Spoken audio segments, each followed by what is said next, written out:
Some years ago, I was asked to speak at this youth conference in another state, and the conference organizer sent somebody to come pick me up from the airport to drive me to the conference. And the person who picked me up was a young woman that I had met before. She had served for some time in Arizona, so I got to know her fairly well. But now at this point, I saw her probably once, at the most twice a year, just at Catholic events and whatnot. And I remember she was different. I'd always known her to be a fairly joyful person and positive, but she was like different. She had a peace about her, a joy, a freedom, a life that I had just never seen in her before. And so I pointed that out to her. I said, hey, you seem freer. You seem happier, lighter, more joyful.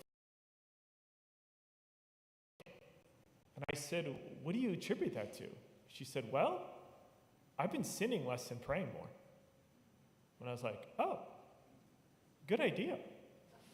And it's a pretty simple formula. Pray more, sin less. And if everyone in this church prayed more and we sin less, our life would be better. It's just an honest dynamic in the Christian life. And it's a dynamic that we see in the words of Jesus today in the gospel.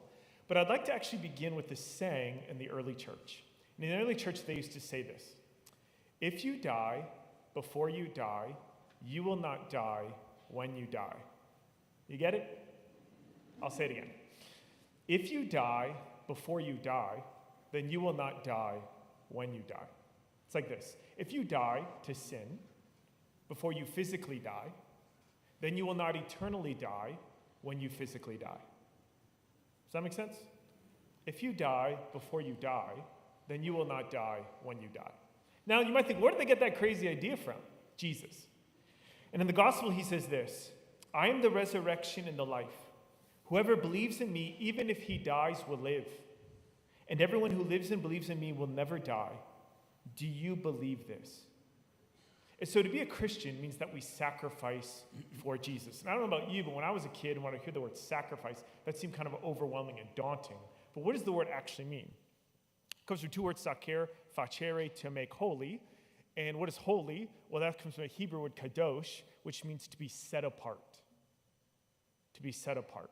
To be set apart for the things of God. That I would not live for the world, but for God. Yesterday, I was talking to somebody, and they said, Father, I have somebody in my life, and I really care and love them, and they tell me that they're spiritual but not religious, and so they're just living their life, and they're just kind of moving along, and they don't feel a need for religion. And what should I say to that person? And I said, well, one of the things you could ask them is, what do you love? What do you care about? What are you willing to suffer for, sacrifice for? Because whatever that thing is, that's what you worship. So I think a lot of us think, oh, a lot of people are just living their lives, and then there's people called religious people. But the truth is, if religion is about worship, everyone is religious because everyone has to spend their life on something. And whatever you spend your life on, that's what you worship. Whatever you're willing to sacrifice for. So in other words, sacrifice is a part of every human life, and we sacrifice lesser things for greater things. And the greatest thing is the thing that we're worshiping above all. And so when God tells us to sacrifice for him, he's asking us to die to our lesser things to live for the ultimate thing, which is the only thing that can satisfy our hearts, which is him. And Thomas Aquinas says that if God is not the center of our life, it's usually one of four things: power, money, pleasure, or honor. We make one of those four things, power, pleasure, money, or honor, the center of our life. And so to love Jesus above all means that I've died to my sin and I'm living for him. St. Paul says, it is no longer I who live, but Christ who lives within me. He said, I still live my human life, but it's a life of faith and the one who gave himself up for me. And I love this quote by Pope Benedict. He says this: if we let Christ into our lives, we lose nothing. Nothing, absolutely nothing of what makes life free, beautiful, and great. No, only in this friendship are the doors of life opened wide. Only in this friendship is the great potential of human existence truly revealed. Do not be afraid of Christ. He takes nothing away, and he gives you everything. When we give ourselves to him, we receive 100-fold in return. Yes, open wide the doors to Christ, and you will find true life. Well, here's the question. Do you and I believe that? Is that really true for your life and my life? And I think it's helpful in life. Jesus sometimes people make a distinction between a dream and a destiny. And a dream is my plan for my life if it were to go as well as I wanted to, while a destiny is God's plan for my life. And how would I know the difference? Well, a dream, when I fantasize about a dream, I'm the star of the show. But when I think about destiny, what God's plan is for my life, God's dream for my life, God is the star of the show. It's really for him that I've sacrificed something lesser for the sake of something greater.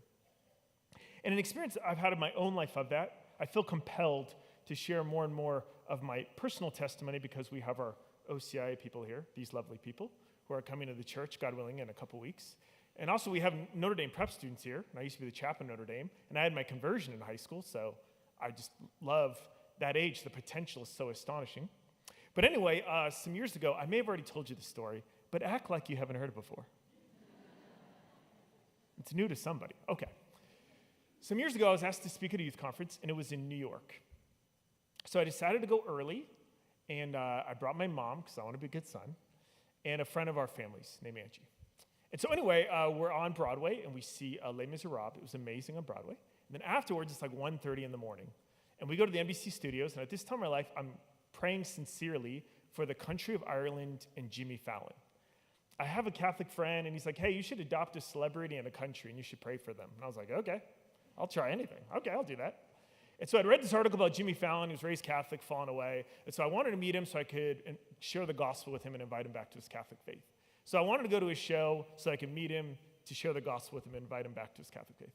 So anyway, I walk in. It's like 1:30 in the morning, NBC Studios. I tap on this guy's shoulder. There's all these security guards. He turns around, and I said, how do you get tickets to the Jimmy Fallon show? And he explains it to me, and the short answer is, I wasn't going to get them. You had to put an application in 7 months ago. Anyway. And then he says to me, Father, what are you doing right now? And I said, nothing. He said, are you alone? I said, my mom and a friend of our family's outside. He's like, why don't you have them come in there? He's like, do you want a tour? And I said, sure. And it turns out this guy is Catholic. Praise the Lord. And it turns out that he's in charge of security for NBC Studios. I know. I was there. Okay, so anyway, at one point, we start to go into security, and we're getting badges. I'm like, well, what do we need security badges for? So he takes us to the top floor, and I remember when I was a kid, I wanted to be a film actor, went to ASU, studied theater. That was my dream, right? And so we walk into Jimmy Fallon's studio. It's just me and 3 other people, this guy, my mom, and Angie. And he's like, and I'm like, this is amazing. So we're walking around looking at stuff. And then we walk into the Saturday Night Live studio. It's just the 4 of us. And I'm like, this is amazing. And I said, it's smaller in real life. And he said, that's what everyone says. And then I said, can I stand on that stage? And he's like, yeah, go ahead. So I'm on the stage, and I'm like, this is unbelievable, right? This is so cool. Okay. So anyway, we say goodbye to him. We thank him after seeing all these things. And then I go to sleep. The next day I wake up, and I'm in St. Patrick's Cathedral, and I'm praying. I'm doing a holy hour. I'm praying for the Eucharist. And the next day, the youth conference starts. And I'm just sort of thanking the Lord about what had happened. And I remember thinking, if I could relive my life, and I had 2 options, which is to become wildly famous and to star on Saturday Night Live, or to be a Catholic priest and to share the gospel with 2,000 teenagers tomorrow, I would choose this 100 out of 100 times. That in some small way, God had changed my heart to move from my dream to his destiny, and there's nothing like knowing Jesus. And there's nothing like sharing Jesus with other people. There's just nothing like it. St. Paul says, I consider everything as rubbish, which is, in the Greek, the word is crap. It is, but it's PG-13. Anyway, he says, I consider everything as rubbish, as trash, compared to the inscrutable riches of knowing Jesus Christ. That's what Paul says. I had a dream for my life, Paul says, but when I encountered Jesus, he changed everything. And now I just want him to be glorified. And And sometimes in our life, God asks us to sacrifice something for him that's sin, and he takes it out of our life because our sin binds us and makes us less free. But sometimes we have like a talent or a gift, and God asks us to sacrifice it for him. And we think that it's died, but he's actually going to resurrect it for something else in our life. He's going to redeem it. And sometimes if we use it just for ourselves, our dream becomes a broken dream, but then he can redeem it and make it our destiny. Which is why in today's gospel, he stands outside of the tomb of Lazarus, which is a place of death. And he says, Lazarus, come out! And Lazarus comes out, and he's bound. And Jesus says, unbind him. And they unbind him. And it's an image for all of us that there are things in our life that God is asking us to sacrifice. And we think if it's sin, it's going to be gone for good, God willing. But if it's something else, we might think that, I don't know how that's going to come back. But in my life, I've realized God uses everything. And we can think something's dead, but he can bring it back to life.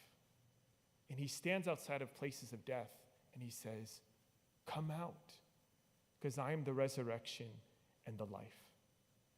And friends, the question for you and I this morning is, are we really seeking God's destiny for our life? When we fantasize about the future, are we always the star of the show, or is God the center, and we want to invite other people to know Jesus? And we want to think, well, I've messed up a lot, and so I don't know how God can use this mess, but sometimes God can use our mess to become a message. Sometimes God can take a setback, but it really is just a setup for him to show up so that he can show off, and he can do something that we thought was dead for our good and for his glory. That's what he does. Why? Because he's the resurrection and the life. That's who Jesus is, and he makes dead things come back to life. The question is, are we seeking his destiny for our lives? Because when we do that, he gives us new life. The new life of being forgiven, the new life of forgiving others, the new life of the joy of living in the purpose that God has for our life, the new life of peace and unity, the new life of joy, that I'm really in tune with the plan God had for me before the foundation of the world. What is God's destiny for your life? And how is he inviting you into it deeper this Lenten season? Because brothers and sisters, Jesus is the resurrection of life. He says, all who come to me will never die, but they will live forever.